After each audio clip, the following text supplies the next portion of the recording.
This morning, I want to focus on Zebedee as part of the scripture. Zebedee had his life set up. He's got 2 sons, and he's got more than one fishing vessel. And I know that he had to say to himself, I've got stuff fixed. Not only am I wealthy, but I am also in a position where I can pass that wealth in an appropriate and orderly way. My sons will take it over. Zebedee had his life fixed. And then this prophet, Jesus, comes along, and he influences his sons. He calls them to lay down the net and join him in his ministry. We don't have any indication that Zebedee planned that, though it's doubtful that he did. Clearly in the Bible, there is some indication that this was not the first time that Jesus met these 2 fishermen. He had been around the area. He was in his 30s, and probably his reputation preceded him. In my Baptist background, it was always taught to me that it was a revelation that these 2 disciples threw down their nets, got out, and followed Jesus. Probably, maybe not. We don't know. But the truth of the matter is, whatever happened at that time that these 2 disciples were called, they were clearly busy making other plans. Their calling was something different than what they were doing the day that they were fishing. Calling is something that's really interesting. Up until the time of Martin Luther, calling was something that you had if you served in the church.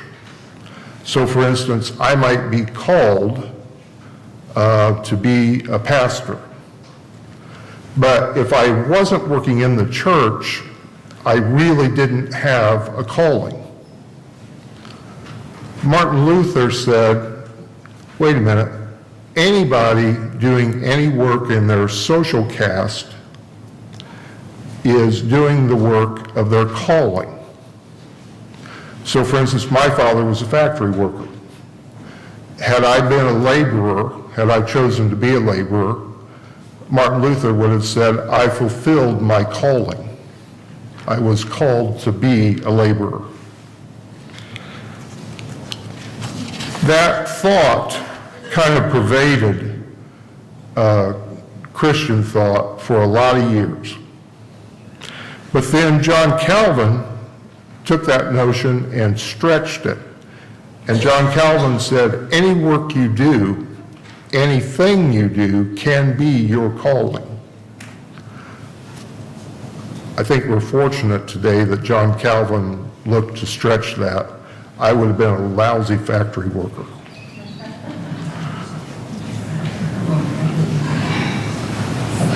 Some of you may have been lousy secretaries. I don't know. I would have been a terrible, my mom was a secretary. I would have been a horrible secretary.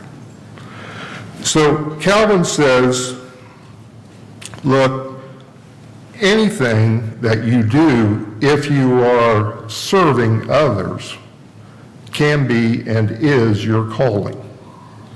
The service of others could be that you're a cobbler. That serves others. You could be a blacksmith. You could do anything so long as you were in the service of others. In other words, if you gave a gift to society, then that was your calling.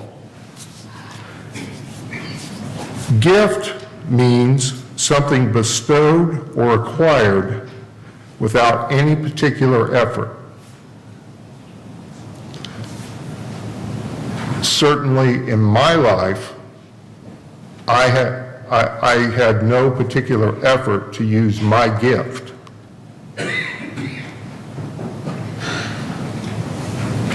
This idea of calling has jumped from the religious realm, as espoused by Calvin and Luther, to the secular realm. Today, people, when you ask them, why do you want to be employed, they'll say, well, I'm called to do that. Most teachers I used to interview, when I would ask them, why do you want to be a teacher, they say, well, I'm called to do that. That's my gift. So this concept of gift, which was originally completely religious in nature, you start with, you have to use your gift in the church, to anything that you do in service can be your gift, has now entered our social common.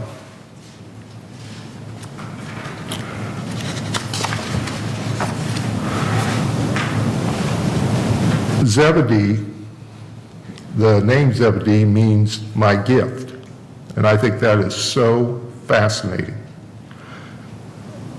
When you translate it, my gift. What was Zebedee's gift? Well, his gift was that he allowed his sons to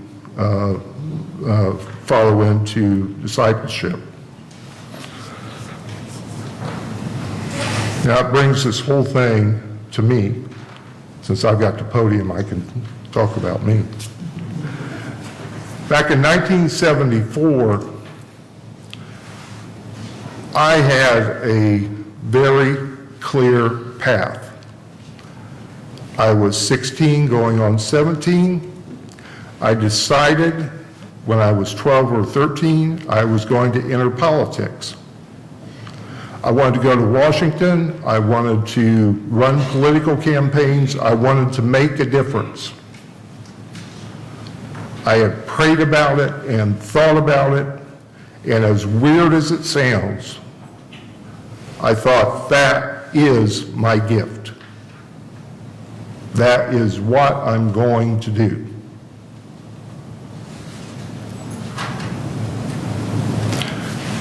Life happened. I was in Disney World just prior to my 17th birthday. I got terribly ill, and a week later I was in the hospital and had type 1 diabetes. My life changed fundamentally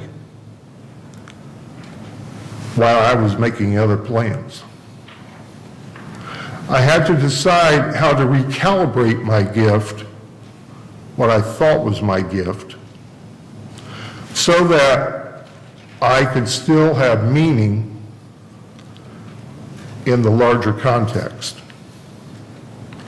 I also was scared, absolutely scared to death. So scared that I would be an early casualty of diabetes, that I sped my life up. Within 3 years, Cheryl and I were married. Within 5, I graduated from college and we had our first son. We rapidly had a second son. We were young. I was trying to make my way in the world. I was working in City Hall. I was trying so hard to accomplish what I thought would be my gift. I had a good run. I went 17 years in City Hall. Cheryl and I raised our sons. They both went to college. And when I was about, 38, 39, I had my dream job. The job that I always wanted. I thought it would take until I was 60 to get it. And I sat at my desk and I asked myself, now what? What's next for me? It's interesting that when you do that, it's kind of a shock to the system. I did not expect to be around past 40. I really didn't. And yet I was relatively healthy. Technology had advanced in diabetes care. I was something completely different than what I planned. So I had to recalibrate my life, had to go talk about it, had to go pray about it. Eventually, that led me to schools, schoolwork, and I eventually ended up as the business manager down in Westfield. You don't know what excitement that is, to serve people in a school district that is exploding, literally exploding. It is so cool. 9 building projects on the books. I love building stuff. I always have. I love thinking. I started with a concept and now I've got a building, I got a street, I got a sewer, I got something. I used to take my sons out to the streets that I would build and I would say, this is a lasting memorial to your father's work. I felt the same way about schools. My sons were older then, but I would go and stand and look at those schools and it was just fantastic, the feeling you would have. Some of you know that if you've gone into a new school. I see Joan smiling back there. The thing is, I have big plans. Now I was going to be able to finish my career right there. I started with Westfield in 1997. I loved that job. It was so cool. In 1998, I started to feel bad.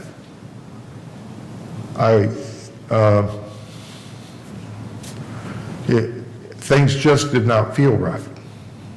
I pushed it aside and kept it at bay.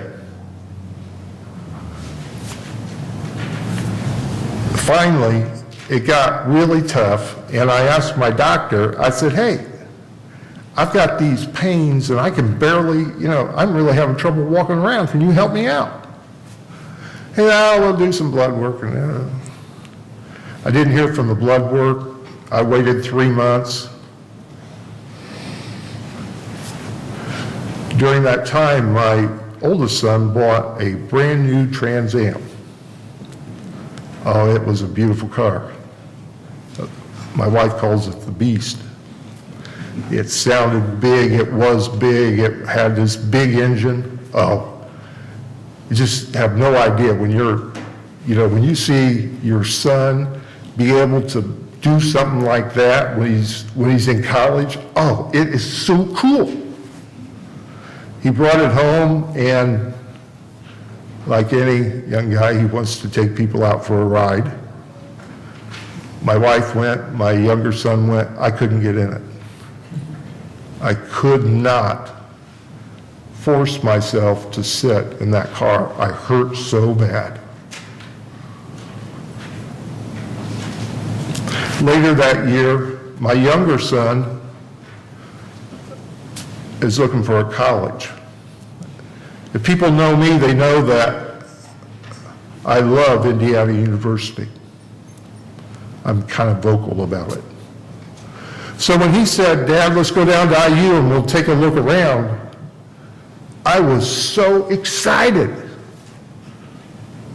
I was going to get to take him to IU, my youngest son, or my oldest son, and going to Michigan, up in Michigan to a school. He studied engineering, and so anyway, we're going to go down to IU.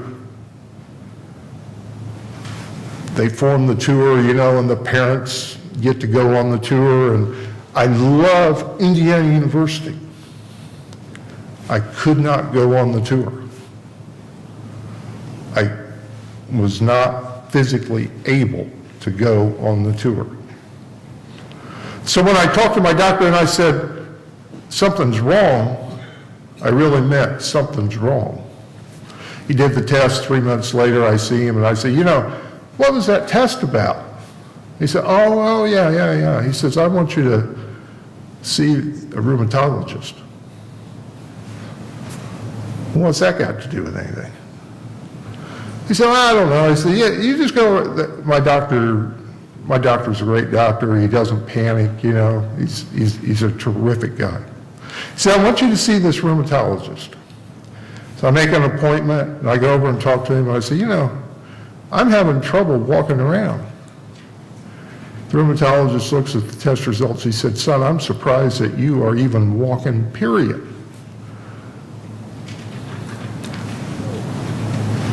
My rheumatoid factors were off the chart.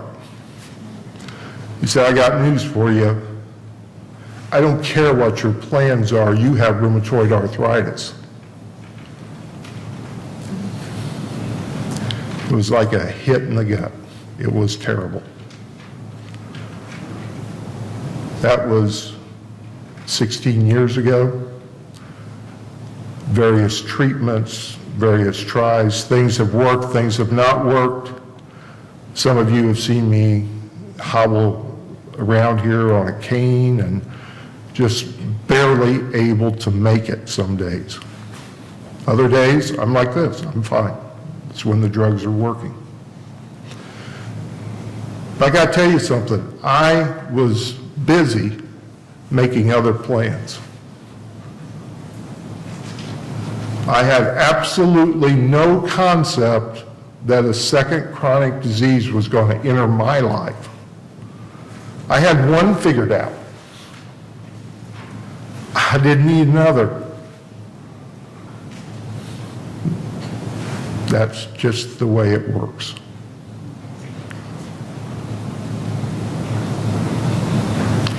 In 2009, 2008, I was not able to keep up with work. And I had to take a disability retirement. Crushed me. Absolutely crushed me. It crushed my soul.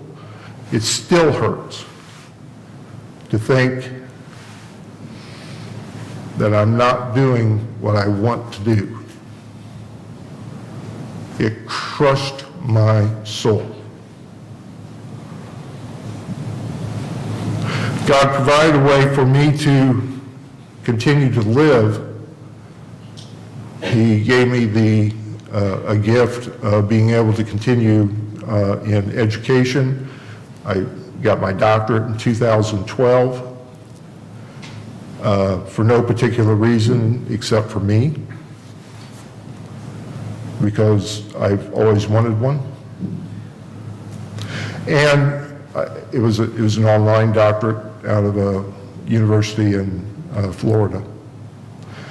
I graduated in 2013. I walked, and I got done with the ceremony, and I thought, that is spectacular. I'm now a doctor of education.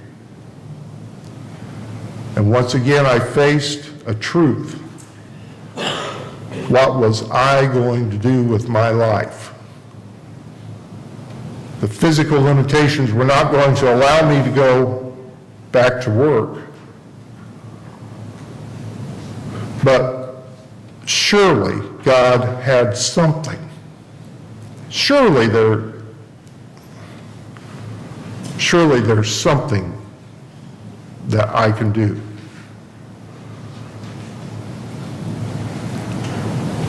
I decided I'd start writing blogs.